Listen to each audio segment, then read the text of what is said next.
Welcome once more to Shelf Life Book Reviews Online. Thank you again for taking the time to watch my videos, which hopefully you do find informative. And when you go to your local bookstore, you will very seriously consider purchasing the book that I'm reviewing for you this time out. And the book is 1934, The Chatham Colored All-Stars Barrier Breaking Year by Heidi L.M. Jacobs. This is published by Biblioasis Books, and it retails for $24.99. If you're a baseball fan or a fan of history, this is definitely a fascinating and very important book. It talks about Canada's first all-black baseball team who played for the Ontario Amateur Baseball Association, as the title mentions, in 1934. They were a very, very competitive team, and they were an excellent team with players who excelled on the field.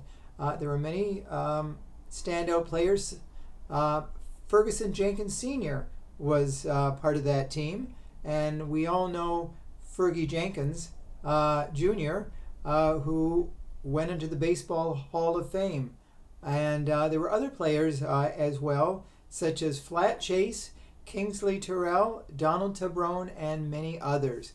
In 1934, as one realizes in the history books, black people were often, there were a lot of racist people out there, and they got more than their share at the baseball games of name-calling, taunts, and other things.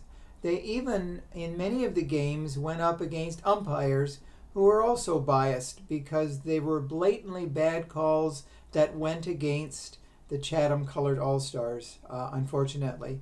Now, there was black teams who had come to Ontario before. From Detroit, the Detroit Colored team came to Windsor, to Weagle, I think it's pronounced W-I-G-L-E Park, and they performed before packed houses of people. But throughout the season, the Chatham Colored All-Stars found that when they went to the visiting teams' ballparks in the city, they were certainly discriminated against. Many restaurants refused to serve them, and it was very difficult for them, but they still held their head high. And through it all, they were one of the best teams in the Ontario Amateur Baseball Association. They did get to the playoffs in 1934, and their opponent was the Penetanguishene Spencer Foundry Rangers.